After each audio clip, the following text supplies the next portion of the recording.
अब एक इंटरेस्टिंग सा एक्सपेरिमेंट मैं करने जा रहा हूँ जो शायद मेरे से मिस हो गया था। उसको अभी कर लेंगे, कोई इशू नहीं है। That is connecting soap bubbles, connecting soap bubbles और डिफरेंट रेडियाई।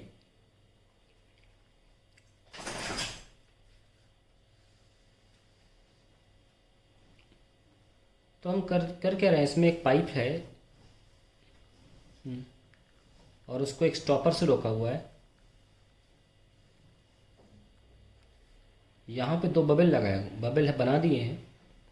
एक सोप बबल ऐसा है और एक बड़ा सोप बबल है। अभी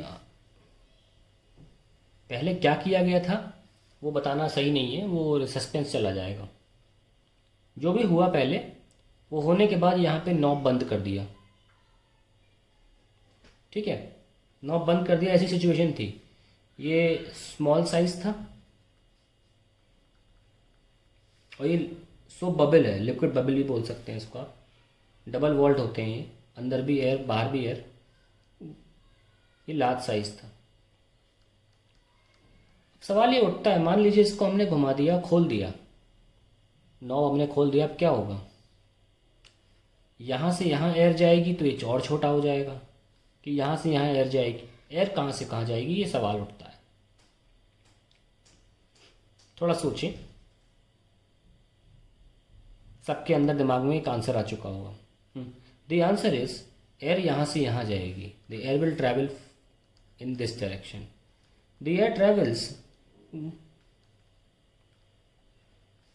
from smaller bubble to larger bubble. ऐसा हुआ क्यों? देखिए, प्रेशर ऑफ, इसका नाम रख देते हैं B1 और इसका नाम रखते हैं B2। Pressure inside pressure, inside pressure of B1 क्या होगा? ये तो पता है कि कॉन्केव साइड ज़्यादा प्रेशर होता है, तो अंदर प्रेशर ज़्यादा होगा, बाहर कम होगा। तो इनसाइड लिख लें। P1 की बात करें तो P1 inside minus P1 outside. ये हमको पता है कि आंसर आता है 40/R, क्योंकि लिक्विड बबल है। तो P1 इनसाइड क्या हुआ? R1 ले लीजिए, इसका रेडियस हम R1 ले लेते हैं और इसका रेडियस हम लेंगे R2। तो P0 आउटसाइड प्लस 40/R, ये अंदर का प्रेशर आ गया। ये एटमॉस्फेरिक प्रेशर है, आप इसमें एटमॉस्फेरिक प्रेशर भी लिख सकते हैं, प्लस 40/R1। ये P1 के इनसाइड प्रेशर है। अब आप बात करते हैं बड़े वाले की, इनसाइड प्रेशर ऑफ B2। तो P2 inside minus P2 outside, ये तो 40/R2 है। सो P2 इनसाइड क्या होगा? P2 outside plus 40/R2। ये आपका आ गया दूसरे का इनसाइड प्रेशर। हम ये बात जानते हैं कि P2 आउटसाइड भी एटमॉस्फेरिक प्रेशर ही है, ATM लिख सकते हैं।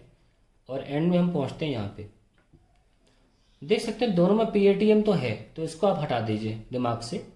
मेन मुद्दा है 40/R1 40/R2 का।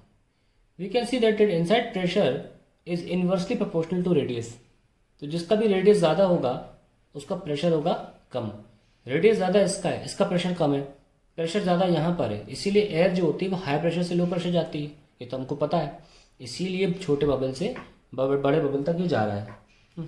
अब सवाल ये उठता है कब तक जाएगा? ये इंटरेस्टिंग है। ये अगर 20, ये इंटरेस्टिंग की परिभाषा में ये जितना भी इंटरेस्टिंग था उसका 4 और ज़्यादा इंटरेस्टिंग बात अब सामने आने वाली है कि रुकेगा कब।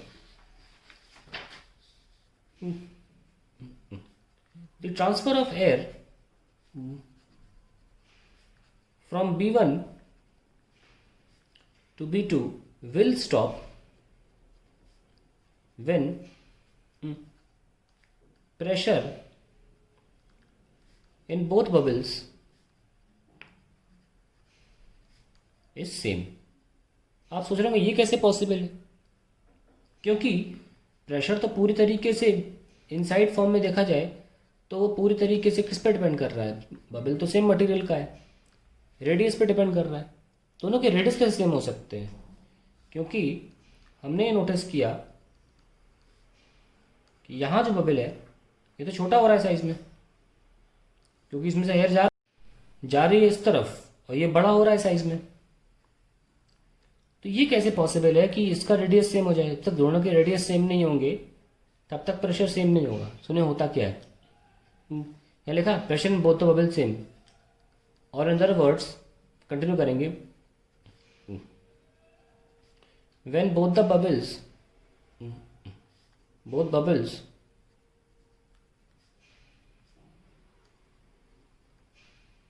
acquire same radius. ओके, अब सुनो होता क्या है इसमें।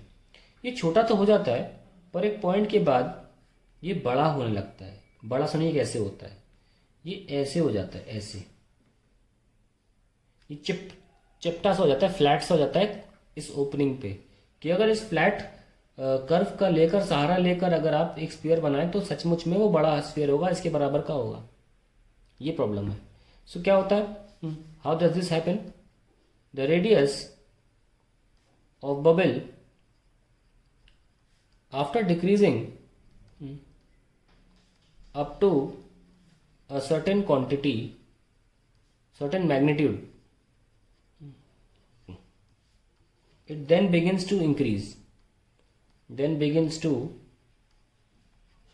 increase, and gets almost flattened, almost तो नहीं बोलूँगा, gets flattened at the opening of its tube. तो यहाँ पे जो ट्यूब है इसकी ओपनिंग पे फ्लैट सा हो जाता है। तो आपको बता दिया मैंने कि अगर उसका सहारा लेकर, जैसे मान लो ये ट्यूब था, फ्लैट सा हो गया, उसको लेकर आप अगर बनाएं तो ये एक स्फीयर सचमुच में बड़ा वाला बन जाएगा। तो इसलिए कहता है कि काफ़ी इंटरेस्टिंग चीज़ थी ये, जिसमें हम पहले ये देखते हैं कि छोटे बबल से बड़े बबल जा रहा है, पहला फैक्ट तो ये इंटरेस्टिंग था। फिर देखा कि एक बार क्या होता है, मैं कुछ स्टेप वाइज दिखाऊंगा। अगर मान लो पहले स्टेप में छोटा हुआ और छोटा हुआ, अभी देखो ये इसको कंप्लीट करोगे तो बहुत छोटा स्फीयर बन जाएगा। फिर बाद में ये क्या करेगा, ये ऐसा होने लग जाएगा, ऐसा। अब देखो ये फ्लैटेंड सा हो रहा है ना, फिर बाद में बिल्कुल चपटा सा हो जाएगा, ऑलमोस्ट ऐसा कि आप कंप्लीट करोगे तो बड़ा स्फीयर कंप्लीट हो जाएगा एक्चुअली में। That is the basic physics behind it.